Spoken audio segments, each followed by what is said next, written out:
around with my head held high. I'm walking around with my head held high. You know why? You know why? My dreams are reach. I can see those lights. My dreams are reach. I can see those lights. They on the other side. I'm walking around with my head held high. I'm walking around with my head held high. You know why? You know why? My dreams are reach. I can see those lights. My dreams are reach. I can see those lights. Welcome to Would You Marry You, where we will have candid conversations about what we are bringing to the table. I am your host, Taffany, and today we are going to have an amazing conversation on the topic of break up with bondage, healthy boundaries. But first, I'd like to take an opportunity to welcome our guests, James McCarroll and Dale Lawrence. What's happening? What's up? So, James, what is it that you do? So I'm a pastor at First Baptist Church in the beautiful city of Murfreesboro, Tennessee. I'll do a number of other things, but that's the main thing. The main thing. Okay. And what is it that you do? I have a paper route. Okay, awesome. That works. That works. They still have those? You know, it's been a few years since I've seen a paper. I know, I got a bicycle and everything. Oh, do you have a basket on the front of the bicycle? Sure do. I deliver the good news. The good news. I like it. I like it. Deliver the good. There's never a dull moment when I deal with these two guys. Never, I mean, they're never. just absolutely amazing. I love having the opportunity to have them. So, guys, let's get to this topic about healthy boundaries. You know, I used to think that healthy boundaries was what I was keeping away from me. But sometimes healthy boundaries are what I'm allowing in too, right? Yeah. So what would you say if you were just to take the subject of healthy boundaries and just throw it out there in the water? What would that be to you? Wow, it's so big, so vast. I think I'm going to go with the healthy boundary of protecting yourself. The Bible says, guard your heart with all diligence, for out of it flow the issues of life. Okay? So a boundary would be me protecting others from the issues that's in me, but also protecting myself from the issues that are on the outside as well. That's so good. Yeah. That's so good. Yeah, and I think that in that isolated space, I allow God to really build me, quarantine me, just really get out all of the residue from the bondage that I had to break up with, because you can break up with bondage, but you can still have the residue on you. You know what I'm saying? Yeah. People come from Vietnam and still got the war on them. Yeah. People come out of jail and still, stand with their hands behind their back. It's just that residue is still on them. So it's a process. It takes time. Yeah, it takes time. Come on now, come on. Like, he threw it out So when I think about it, first I threw it, baby. We've been the first thing I Scotty think and about, Pippen all night. I think about when you go to a resort, it's on the beach. Normally they'll have this line. Great. And they say swim in here. Yep.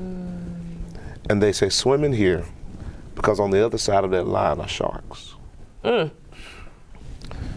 boundaries is to distinguish the swimmers from the sharks. The danger from the space of safety.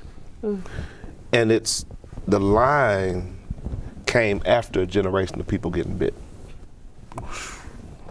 Man. And so the boundaries aren't as much for me as they are for my children. Oh, wow. And my children's children. Because I can't erase a shark bite. Man, come on. That's good. I have to survive it long enough to put the rope in the water. That's good. So I'm the last generation Come on now. that has to live with half of my hip missing. Right. That's so good. That's so good.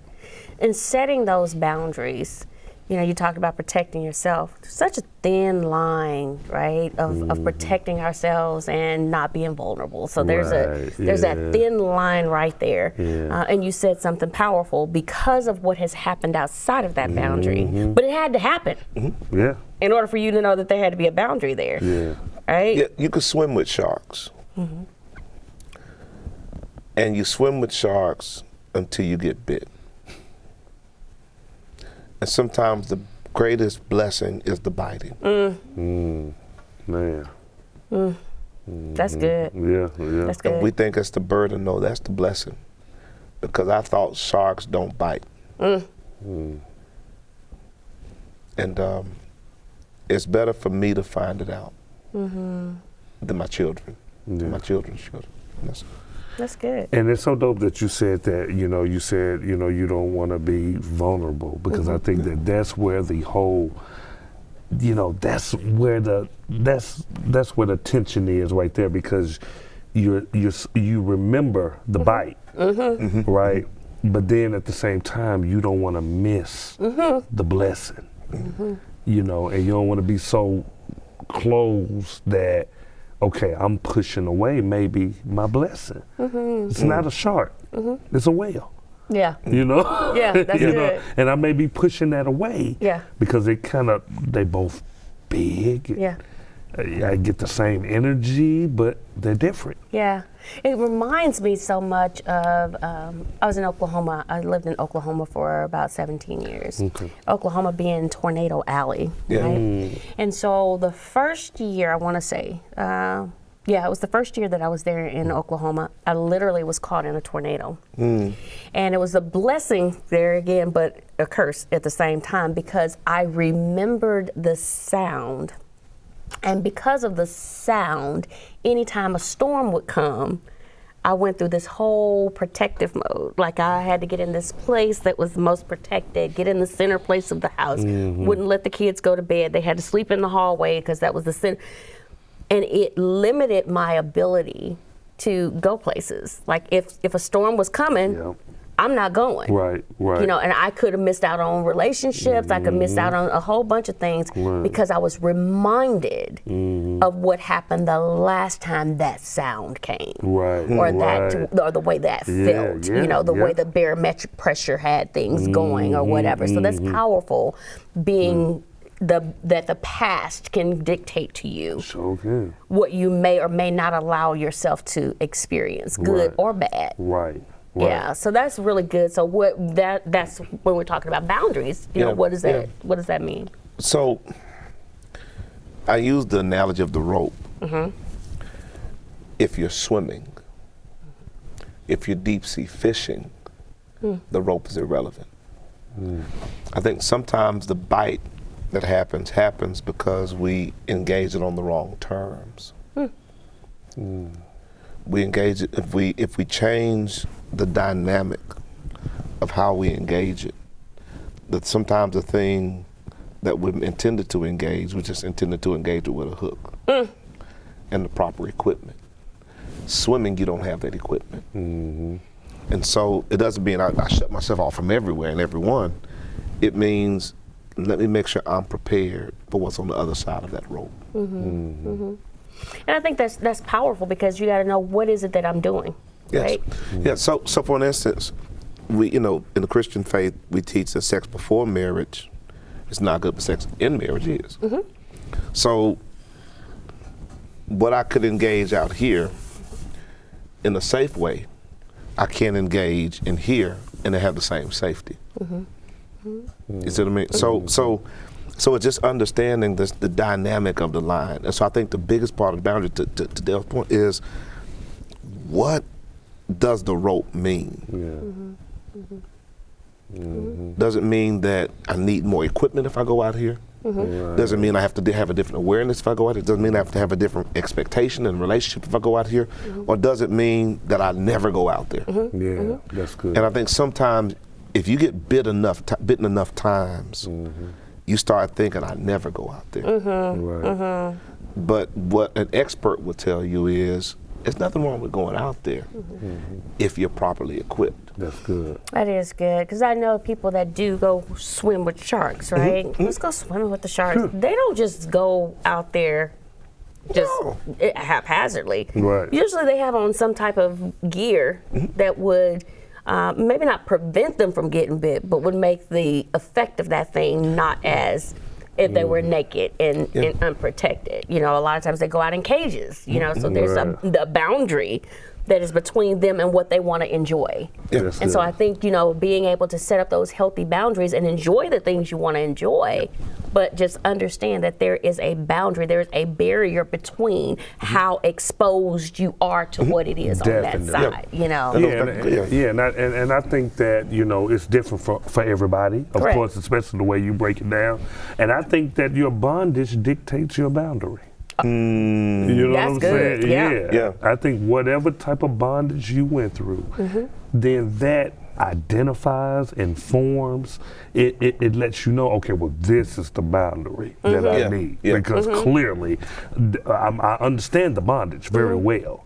So the bondage will inform me of the boundary. That's so powerful, because I was talking to a young lady who is, divorced, and now she is allowing herself to start kind of testing the waters of dating. And she said her boundaries are very different, because her boundaries that she sets is she does not allow herself to be in a position to make any decision that a 5-year-old little girl wasn't able to make, because that's where her damage There came. it is. Yeah, You see what I'm saying? So That's beautiful. since that's Yeah. where her bondage She took identified place, it, yeah. she's identified it, and she's like, I know that my boundaries are Right. this. Whereas I may be able to allow myself to go to where a teenager, what Right. decisions that a teenager make, she goes back to that point of pain and says that's where the boundary, that's where the bondage happened. Right. So I can't expose myself to anything that 5-year-old girl couldn't handle.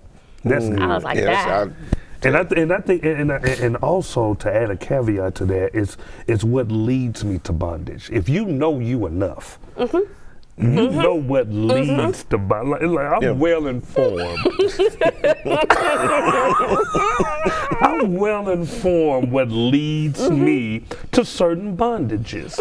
So therefore, if I'm being honest with myself, which we all should be in 23, it's time to stop lying to yourself. Right. And if you are honest with yourself, you know what puts you in the bondage. You know what gets you there. You can sit there and evaluate, not even 5 years, not even 10 years ago, 5 months ago, you can evaluate and say, yeah, I see how I got myself in this predicament, so therefore I need to set the boundary. But do I want to? That's, you said a Because mouthful for right some there. of us, bondage is beautiful. No, for real. For some of us, people like to be handicapped. You get privileges, you get a button that opens a door for you. You get to park up front wherever you want to go. People sympathize. Oh, do you need me to get this for you? They love bondage. You know what? That sounds funny, but it Yeah. is so true. Yeah, I can name a couple of bondages I like. You like the bondage? Yeah, I mean, we gotta be there again. You gotta be In real. 2023, you gotta be real Yeah, with come yourself. on now. It's about being honest. First person we gotta be honest with is ourselves. Yeah. Because once we get real with ourselves, then we can deal with all the other stuff that comes around. Because I may be cool up to 9 o'clock on. when we're in public, but when See, 9:30 and let's we in go. the house by See, ourselves, it's a that's- different situation. You know what I mean? Like, That's what just I'm be talking real. about. If I'm real with myself, then nobody else can be fake with me. Oh, Yeah. that's good. You know what I'm saying? That's good. Yeah. I tell you one Yeah. bondage. I give you this story. So relax. Not that Okay. type of story. What we getting into? No. Certain bondage informed me. Took a girl out, and I noticed that when I took her out. Now, prior to this, I didn't see this type of behavior in her until I actually took her out. I noticed she ordered everything expensive. That's the first date. Everything, almost purposely. Yeah. Like I could tell. And the reason I knew this was because before the date, she was like, oh, I don't have any clothes for the date. And she started sending me like screenshots of dresses. These weren't regular dresses. These dresses cost rent money. And I'm like, no, we ain't gonna do that. We're not even going to, Yeah. I wear jogging suits to this place. It's cool. You don't have to dress up. Right. I could tell she was mad about that because everything she ordered was super expensive. And I left that date, James, feeling like I was played. It was bondage. Yeah, shark bite. Shark bite. It was bondage to me. I was in the presence of a gold digger. So I had to decide right there, never again. She gave me the flag with the screenshots. Right. I never should have went on a date. But I allowed myself, I gave her the benefit of the doubt. I don't know. Maybe she just, I don't know. I just look right past it. You know what I'm saying? Look right past it. Then we get there and I'm knowing, like, you did not have to. And I was like, wow, I just got played. And I said, never again. And that was the boundary I set. So now my boundary is not dinner on the first date. Starbucks. Starbucks can be as expensive as Jags Alexander. I'm just saying. It wasn't Redlands, no. It wasn't. Okay. Starbucks is cool. Starbucks You can get is out of cool. Starbucks for about $20. Yeah, you probably could get out of there for about And that's if you get a $20. feta wrap or something like that. Yeah. Well, I mean, the protein boxes, they're pretty expensive Oh, too. see, I look, mean, so I'm just wait a saying. minute now. See, now you giving me the Pookie vibe. See, now you going into protein box. This is supposed to be coffee and conversation. You want to get a protein. I need protein. I need protein to keep my mind straight. You know what I'm saying? But so check that. So you see that, right? Yeah, That's like that informed me, and all it took was one shark bite. Right. But there are other bondages I keep going back to. You keep going back. Well, imagine having an affinity for the sting of a jellyfish. Wow. You're slow to put the rope up That's good. because you know it may kill your kid, but you'll cross that bridge. When we get to it. When I get to it. Yes. And to your point, there's this, when we have an affinity for the bondage, you know, the boundaries are different. Yeah. Let's keep it real. They're different. And it may be that the boundary is, it's not even a boundary. It's like we're gonna, take the rope all the way to the end of the Gulf. And technically it's a boundary, but Right. I'm swimming with everything. Right. It's all in here. I'm a shark. But and a lot of times that's what it is. We have an affinity for the bondage, but it goes back to I think what we talked about with detoxing. Yeah. Until we detox, That's right. the bondage feels like a blessing. And wherever the bondage feels like a blessing, the boundary will be relaxed. That's good. And sometimes it's animal specific. So like you said, I have a bondage, so I don't swim with sharks, but I will swim with a jellyfish. I can tolerate that sting. Yeah. I like the way that That sting ain't that feels. I can tolerate it. And that's really how it works. Yeah. Is that literally we can say, okay, if you may say, okay, well, if John comes, nothing gonna happen. Right.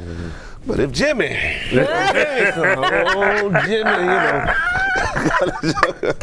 and you're like, and that boundary has the well, pull the rope out the water, pull the rope out the water. He's coming, and that's how it feels, and that's how we play, we, and the goal for God, I think, is you got to learn the discipline of differentiation. Yeah. And understand that even if you like it, you got to learn what's not good for you. Right. It may bite you differently, but it still bites you. Yeah, exactly. We just like I said. And, Yeah, I mean, I like caramel cake. Oh, man. But if I keep working that, I'm not gonna like the bondage that I carry after the holiday. Right, exactly. But you'll keep going back to it. Oh my God. Yeah, keep going back to it. Yes, I will. Yeah. With a tall glass of milk. Yes. And I'm lactose. Black people lactose intolerant. We can't Get the handle it. lactate kind or something like that. It ain't the Like, same. it See, really that's is not bondage, the right? same. Like- You see how we do it? Yeah. But you think It about ain't the same. But think about a kiddie black pool. God's like, trade your rope for a kiddie pool. Oh, that's beautiful. But hear what I'm saying. Because the problem is the other water's still there. Yeah. And I'm not ready to handle it. And I in mean, a it kiddie goes pool, back. Come on. Look. that real bondage is a kiddie pool. Yeah. Conditional bondage Yeah. is a rope in the Gulf. Yeah, That's it's good. the ocean. Yeah, That's good. That's good. That's so Real good. good. But when are you able to go in the ocean and just deal with the rope? Like sometimes you gonna have to stay in the kiddie pool for a minute. Yeah, and you stay in the kiddie pool until the rope becomes a non-factor. Yeah. Yeah. Yeah, that's good. And we just don't like the rope because there's no coral reef in the rope, and there's no. I can't see the. At least let me see the shark. Right. I want you see that boy, shark. He can bite the heck out of it, but I can see him. You know, and sometimes guys like, I need you in the kiddie pool because you have to lose the desire for the sight of it, Yeah. the smell of That's it, good. Yeah. the taste of Yeah. it, the feel of That's it. right. And once it's all the way out of your system, then I don't care where you swim. Yeah, that's Because number so one, true. you get used to water only coming so high. Right. Right. Yeah. Yeah. So you won't even wait. But yeah, you know. I mean, that is so true. I mean, I've seen that play out in my own life, you know. Your because- kiddie pool? Yeah, having to stay in a kiddie pool until the ocean doesn't look so appealing, you know. And then once it's not appealing, it's like, hey, you can go wherever you want to go. Just whatever. It doesn't make a difference where you go because you're good. It's you hard know? when you're raised in the ocean, though. No, yeah, it really is because you see it Yeah. and you want it, but you know you're I not. like it. You think about And I being won't. in the South. Yeah, like even in the South, we're raised with certain foods around us. So you're gonna eat macaroni and cheese, whether it's Velveeta version, cheap version, whether it's grandmama's version, the macaroni and cheese casserole, Yeah. whether it's your non-cooking cousin's version with macaroni and then they put cheese on the side, you have to pour it on top. But Yeah. and you're raised with all these foods, and you grow up smelling it, wanting it, and everybody around you don't realize everybody's fat. You just it's the standard. Like swollen ankles are the standard. Wearing SAS shoes is the standard. You know, Right. having the pants, with just as much on top as the underbody. Like it's mushrooms, cupcakes. Yeah, all that's the standard. Yeah, muffins. all that's the standard. And because you're in it and you eat it and you do it. When God says, okay, now I need you to change your diet. Right. You also don't realize everybody's on pills. Right. Right. Everybody's drinking sweet tea, but everybody's diabetic. Yeah. Wow. Yeah. And God gives you that moment. And I think we think about worship, we think about shouting. I think about worship, I think about stewardship. That's good. And so it's not just shouting, it's am I mentally, physically, spiritually, emotionally, financially healthy? Come on, man. And so the boundaries are to fight for healthy worship. And again, when you're around it all day long and then the Lord says, okay, stop eating this. I need you in the kiddie pool. You can't go to the church homecoming anymore. Right. Not for a little while. Right. Because that macaroni and cheese, that You know it. potato salad, come on, You come know on. it. those yams with the syrup Yeah. on top and on the bottom. Yeah.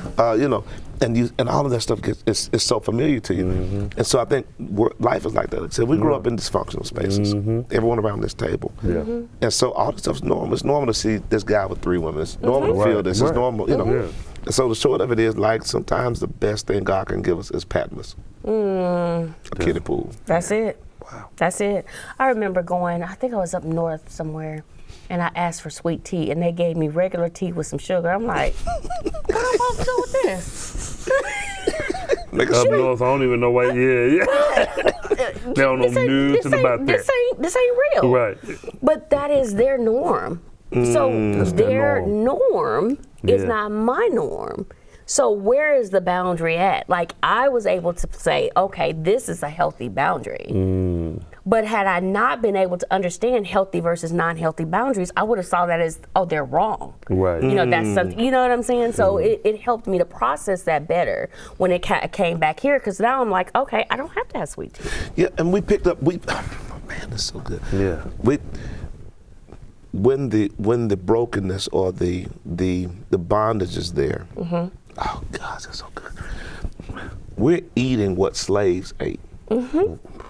So free people with bondage diets.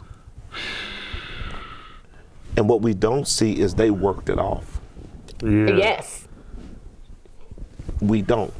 And so there's some things we have to ask the question, what was the context of it? Yeah.